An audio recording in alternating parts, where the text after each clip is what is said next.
o pastor que assumiu a responsabilidade de liderar a igreja O Brasil para Cristo aqui em Guararema, amém? E ele tem feito grandes coisas na presença de Deus. Nós, desde que eu mudei para cá, vim para cá como pastor, nosso coração aqui se aproximou, pastor? E a gente tem caminhado junto há um tempo. E segundo o próprio pastor, ele é um membro honorável do Bola de Neve, pastor? Então recebam ele com todo carinho aqui na presença de Deus, amém? Fica à vontade, pastor, Deus abençoe.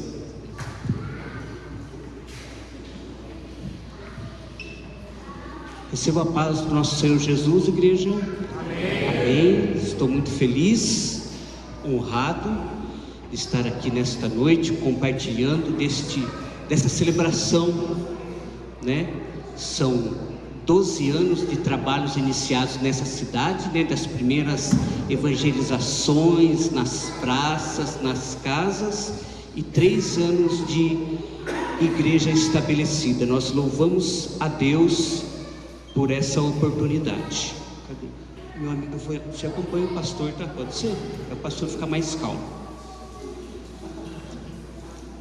Vamos ler o texto, o tema que tem sido desenvolvido, que o pastor passou para nós, é Evangelho de João, capítulo 14, versículo de número 12, amém? Me acompanha o Elias e a Letícia, são nossos líderes ali de jovens, pessoas amadas de nossa igreja, amém? Evangelho segundo escreveu João, capítulo 14, versículo 12. Você pode ficar de pé para a gente fazer a leitura? Depois você pode se assentar e a gente vai compartilhar da palavra de Deus, amém? Capítulo 14 do Evangelho segundo escreveu João, o texto vai dizer assim: em verdade vos digo que aquele que crê em mim fará também as obras que eu faço, e outras maiores fará, porque eu vou para junto do Pai, amém? Pode se assentar no nome de Jesus. Nós já vamos estar falando da palavra de Deus. Como o pastor Henrique nos apresentou, hoje nós presidimos a Igreja O Brasil para Cristo, que tem muita semelhança com a família Bola de Neve aqui. Eu vou compartilhar com os irmãos.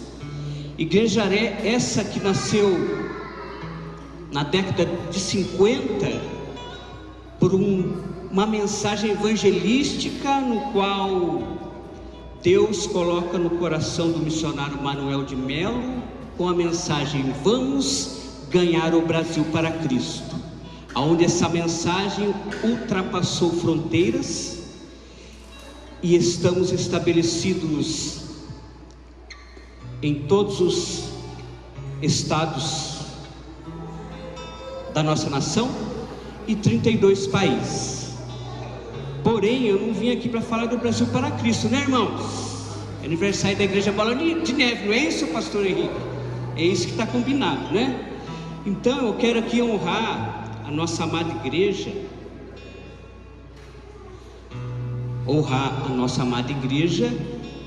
e a fundação da igreja,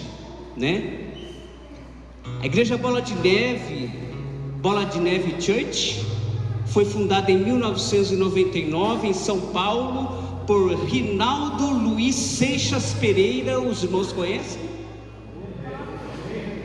Conhecido como o apóstolo Rina. O movimento nasceu de reuniões informais voltadas para jovens surfistas e pessoas com estilo de vida alternativo. Você pode conferir esses detalhes na página oficial.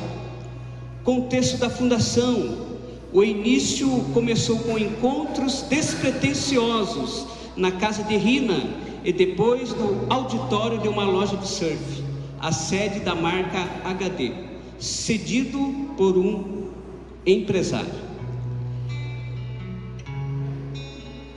A prancha de surf, como não havia púlpito no local emprestado, usaram uma prancha de longboard para apoiar a Bíblia, o que virou a grande marca registrada na denominação. o nome escolhido.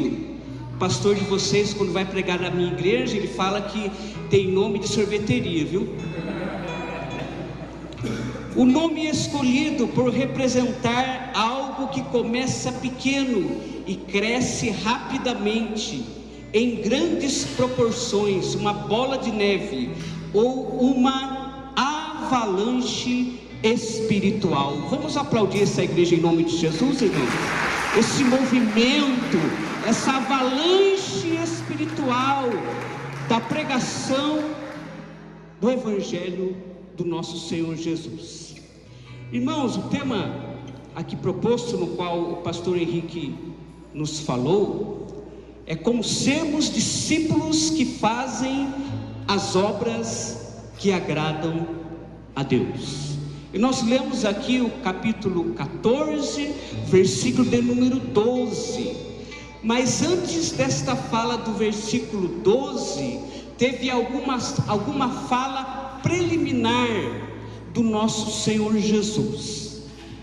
Eu quero aqui abrir um parêntese para compartilhar com os irmãos que o dia 12, para mim em particular, é muito especial.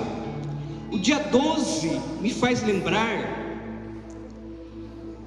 do último abraço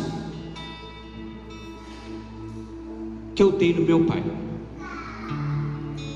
Data esta, 12 de junho, hoje completa-se 1 ano e 12 meses. Foi o último abraço, a última conversa na sala de sua casa. Último ato. Eu queria prestar essa homenagem à memória de meu pai. E falando desse último ato, dessas últimas palavras e dessas últimas considerações, é o mesmo contexto desse capítulo 14 do Evangelho de João, onde Jesus ele fala aos seus discípulos. São as últimas instruções, as últimas direções. O Evangelho de João registra um dos momentos mais emocionantes do ministério de Jesus. O ambiente desta fala é o cenáculo. Judas nessa ocasião já havia saído para traí-lo. Pedro já tinha acabado de ouvir que ele o negaria. E Jesus, aqui nesta reunião, ele anuncia a sua partida. Aí os discípulos que abandonaram tudo para seguir a Jesus, seguir a tua palavra, seguir os seus ensinamentos, agora nesta última fala de Jesus, eles estão confusos, eles estão inseguros, eles estão profundamente abalados. E é neste cenário que Jesus ele se pronuncia uma das declarações mais consoladoras das Escrituras, que está no versículo 1, aonde diz: não se turbe o vosso coração.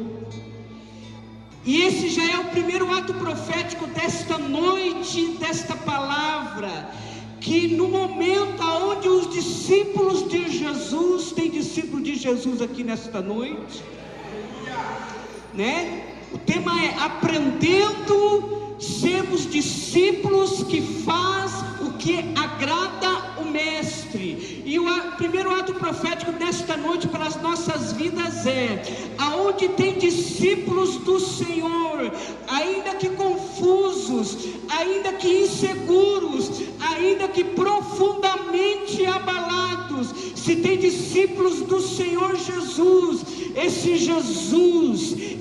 Mestre, esse mentor, ele sempre tem uma palavra consoladora para o meu e o seu coração, e a palavra é esta: não se turbe o vosso coração. Aí eu acrescento a temática deste mês, no qual o pastor Henrique tem falado: não se turbe o vosso coração, porque estamos em marcha.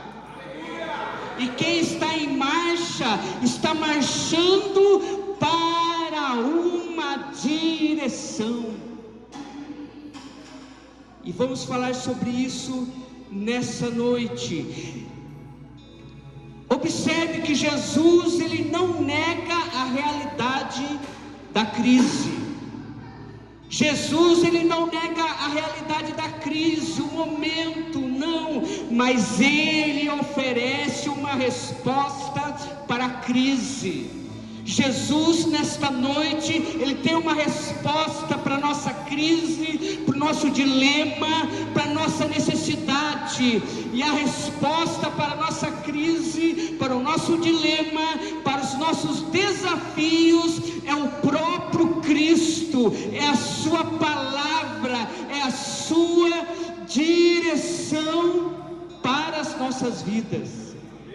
E a paz prometida por este Cristo não depende da ausência de problemas. Nesse dia corrido como o nosso, pastor Henrique acabou de chegar de São José, cada um na sua correria, cada um na sua demanda, cada um buscando aí o seu objetivo.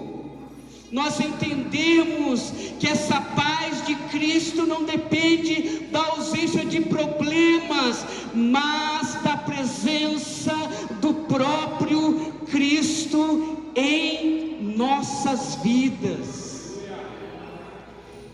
E neste culto de celebração ao aniversário desta igreja amada, queremos compartilhar com os irmãos Jesus aqui apresentando 5 fundamentos para os discípulos que querem ter um coração inabalável na tua presença. 5 princípios para os discípulos que querem ter um coração inabalado nesta marcha. Primeiro ato desta palavra: a fé em Cristo é o antídoto para a perturbação, para o incômodo, para a ansiedade, para a preocupação. A fé em Cristo. O texto diz, versículo 1: não se turbe o vosso coração, credes em Deus e credes também em mim. O termo turbar significa, através da palavra grega tarasso, que quer dizer agitar, perturbar, desestabilizar, colocar em desordem. Era usada para águas revoltas. E quem de nós, nos dias de hoje, não passa por esse momento na nossa vida, momento de desestabilidade, de desordem, de perturbação? Mas Jesus, através desta palavra, está dizendo: não permitam que o interior de vocês se torne um mar agitado. Não permitam que o coração de vocês se torne um mar agitado. Ele dá aqui uma palavra de ordem. Qual é esta? A ordem de Jesus. Ele não apenas consola.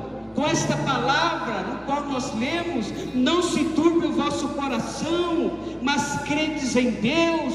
Não somente Ele consola, como foi falado esses dias na nossa igreja, Jesus, Ele não somente é um alívio, um analgésico para a nossa alma. Não, Ele é o remédio, Ele é a solução, Ele é a cura. A ordem de Jesus, Ele não apenas consola, Ele ordena: crede acredite, creia, é a paz sustentada não por uma denominação, não por um movimento, mas é uma paz que Jesus oferece pela fé. Louvado seja o Senhor. E a aplicação para esta palavra: há pessoas que alimentam mais preocupações do que a sua confiança em Deus. Convido você nesse dia de celebração, deixar de lado a sua preocupação e abrir o seu coração para voltar a confiar em Deus, porque nós estamos em marcha. Estamos em marcha. Tem uma frase célebre de Charles Spurgeon que diz o seguinte: a fé é a mão que agarra a paz de Deus. Esta é a minha e a sua fé que agarra a paz de Deus, e essa paz de Deus está disponível para as nossas vidas neste lugar. Louvado seja o nome de Jesus. Segundo princípio desta palavra para os discípulos que querem fazer a vontade do Mestre: a nossa esperança. Lembra que o pastor falou aqui que nós estamos em marcha, e quem está marchando em uma direção. Segundo, a nossa esperança está na casa do Pai. Versículo 2 ao 3 do capítulo 14: na casa de meu pai há muitas moradas, se não fosse assim eu não teria dito, vou preparar lugar. Se eu for e vos preparar lugar, virei outra vez e vos levarei para mim mesmo, para onde eu estiver, estejais vós também. Jesus aqui, ele fala para os discípulos, neste momento de medo, neste momento de ausência do Mestre, ele diz: na casa de meu pai há muitas moradas. Primeira reflexão para a gente fazer sobre esta fala: sobre a realidade do céu. Jesus fala do céu como um lugar real. A palavra grega monai significa moradas permanentes. Por enquanto estamos em moradas transitórias, por enquanto estamos num processo de peregrinação, mas esse Jesus, esse Mestre no qual somos discípulos, ele tem moradas permanentes para a igreja amada que está reunida aqui nessa noite. É necessário nós termos o entendimento que o céu não é uma ideia, não é uma filosofia, uma ideologia, não. O céu é uma promessa para os discípulos que escolheram fazer a vontade do Mestre. E Jesus, esse Mestre, está preparando um lugar. Que declaração extraordinária! O Criador do universo está preparando um lugar para o seu povo, para os seus discípulos. A nossa esperança não está somente nesta vida. Nós temos projetos, nós temos desejos, mas a nossa esperança não está somente para esta vida. A igreja, os discípulos reais do Mestre vivem olhando para frente, seguem marchando em uma direção, em um propósito. Quero compartilhar com os amados o texto de a carta aos Hebreus, capítulo 11, versículo de número 9, no qual vai dizer que pela fé habitou na terra da promessa como em terra alheia, morando em cabanas como Isaac e Jacó, herdeiros com ele da mesma promessa, porque esperava a cidade que tem fundamentos, da qual o artífice construtor, ou o arquiteto, é Deus. Esse texto diz que Abraão esperava uma cidade no qual o arquiteto é Deus. A minha cidade, a minha morada, a sua morada, tem um arquiteto que é Deus, preparando o melhor para mim, para você e para a sua família. Billy Graham declarou o seguinte: o céu é o lar preparado para um povo preparado, para um povo que escolheu ser discípulo, que faz a vontade do Mestre. A promessa da volta de Cristo. O texto diz: voltarei e vos receberei para mim mesmo. A esperança cristã não é apenas ir para o céu. A esperança cristã não é apenas ir para o céu, mas sim estar para sempre com Cristo. O que chama atenção aqui não é o local, o lugar, é com quem. Não é aonde eu moro, aonde eu estou, é com quem eu compartilho. Não é sobre o lugar, é sobre a presença eterna do Mestre em nossas vidas. 3. Jesus é o único caminho para o Pai. O nosso Mestre é o único caminho para o Pai. A partir do versículo 4 do capítulo 14, o texto diz assim: mesmo vós sabeis para onde eu vou e conheceis o caminho.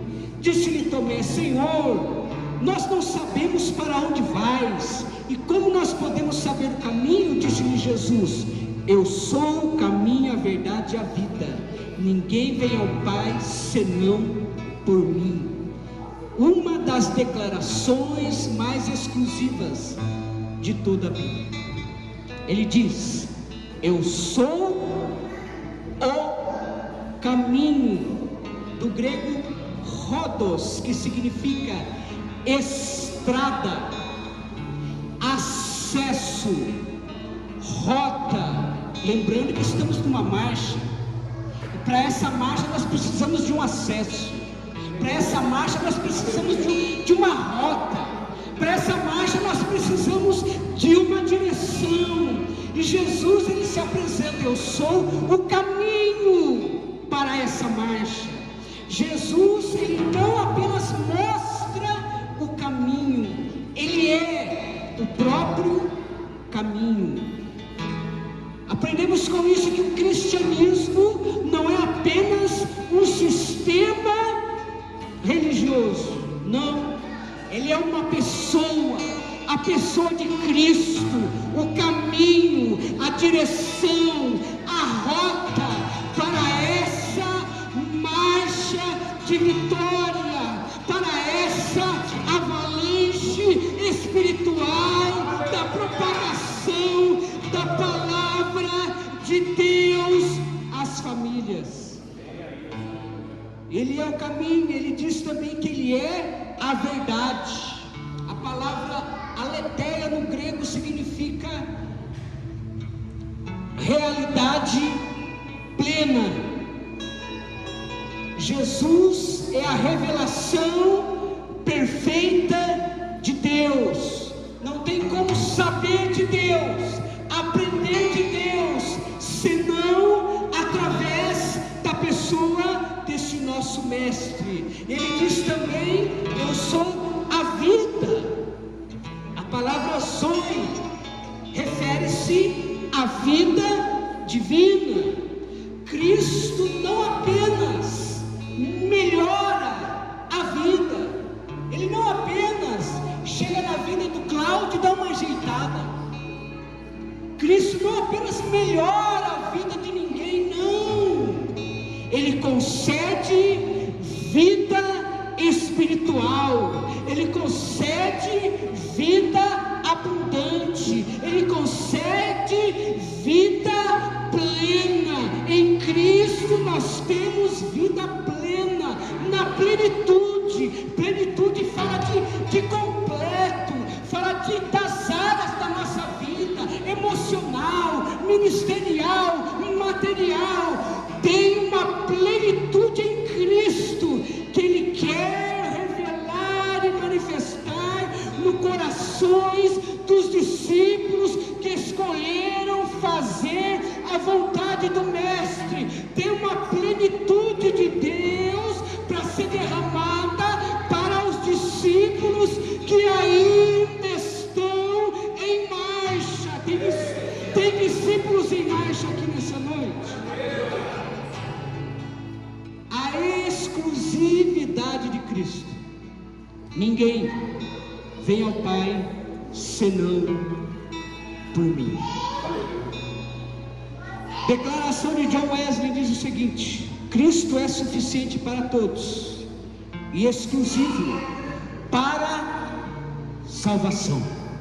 Ele é exclusivo para todos e exclusivo para salvação, porque nós estamos em marcha, e a nossa marcha não se limita a esse plano terreno. A nossa marcha está direcionada à eternidade. Quarto, quem conhece Jesus conhece o Pai. Versículo 7 em diante, do capítulo 14. Se vós conhecesseis a mim, também conhecereis o Pai, e já desde agora conheceis e tendes visto. Disse-lhe Filipe: Senhor, mostra-nos o Pai, que nos basta. Disse-lhe Jesus: estou há quanto tempo convosco e não tendes conhecido, Filipe? Quem vê a mim vê o Pai. Como dizes, mostra o Pai? Primeira coisa para a gente observar nesta palavra: a revelação perfeita de Deus. Jesus é a imagem exata do Pai. Carta de Paulo aos Colossenses, capítulo 1, versículo 15, o texto vai dizer: o qual a imagem do Deus invisível, o primogênito da criação. O problema de Filipe, ele estava olhando para Jesus, mas ainda não compreendia quem era Ele. É um erro muito grande da nossa geração, é andar com Jesus sem saber quem Ele é estar nessa marcha sem saber quem Ele é, sem saber o caminho dessa marcha. Nessa marcha você tem que saber que você está marchando diante de um Jesus, de um Mestre, que é o Filho de Deus, e a sua missão é nos revelar, nos levar ao nosso Pai eterno, ao nosso Pai eterno. Outro ponto para a gente refletir sobre esta palavra: as obras confirmam a sua identidade. Por conta disto, esse tema: queremos ser discípulos que fazem a vontade do Pai. Por quê? Porque as obras confirmam a sua identidade. Jesus aponta para as suas obras. Jesus, ele aponta para os milagres. Jesus aponta para os ensinos. Jesus aponta para a compaixão. Jesus aponta para a autoridade. revelava o Pai. Carta aos Hebreus, capítulo 1, versículo de número 3, o texto vai dizer, vai afirmar que Cristo é o resplendor da glória de Deus. Cristo não é um fundamentalista religioso, não. Ele é o resplendor da glória de Deus.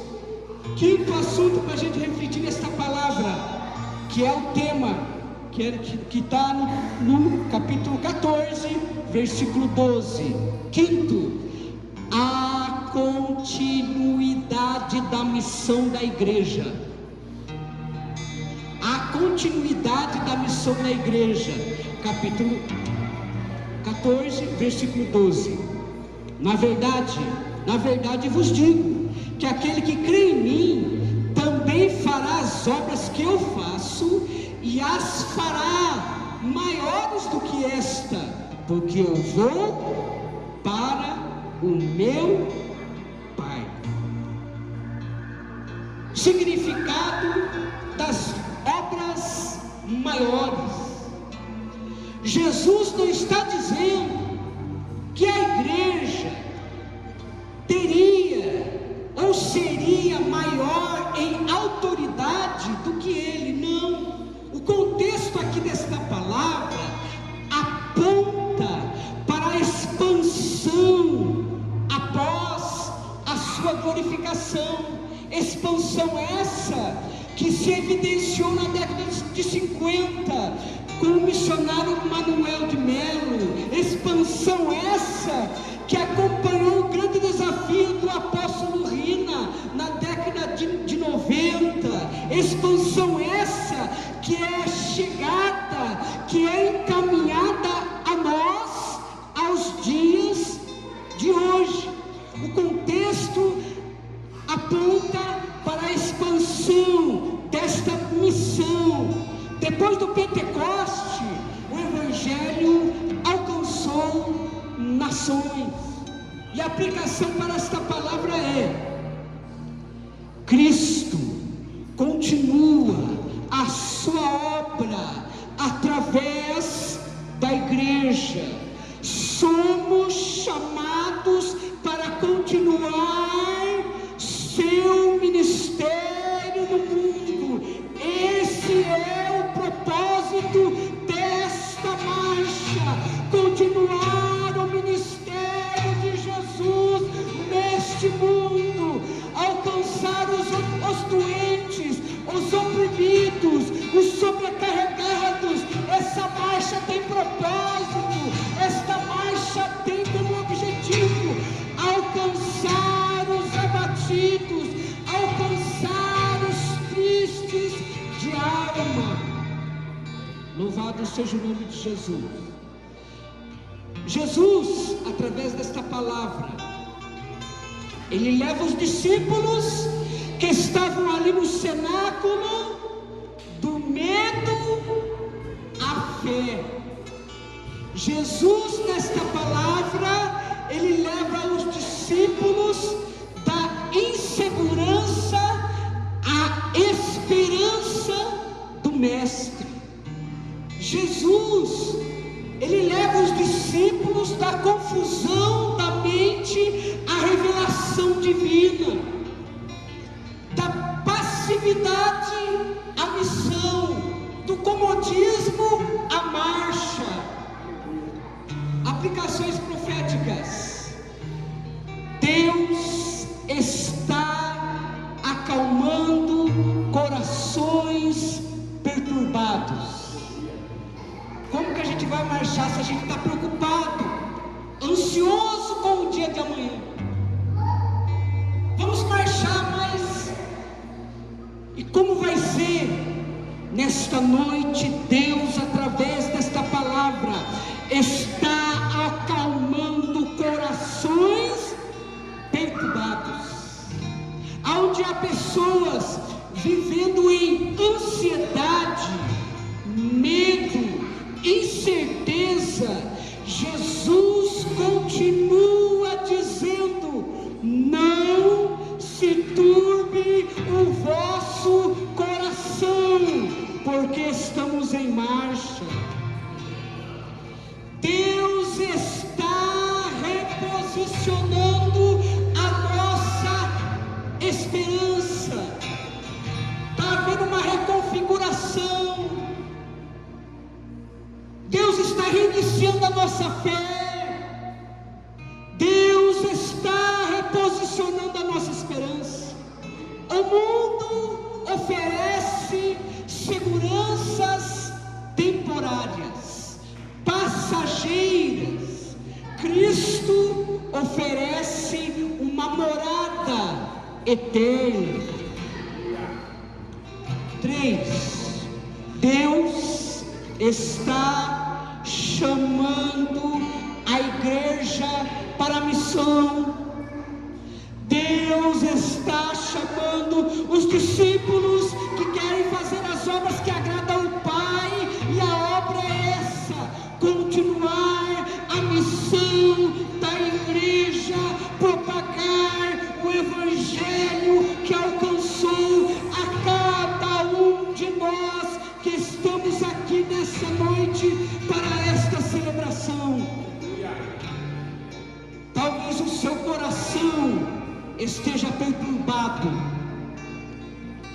talvez o futuro pareça incerto, talvez você procure uma direção para a marcha, para o propósito.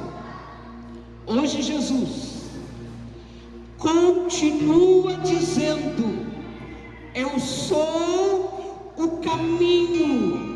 Não apenas um caminho. Jesus não é um caminho. Jesus não é uma opção. Jesus não é um atalho, não. Ele é o caminho, o escape, a resposta. Nessa noite de celebração, nessa noite de marcha, olhe para o Mestre, que é Cristo.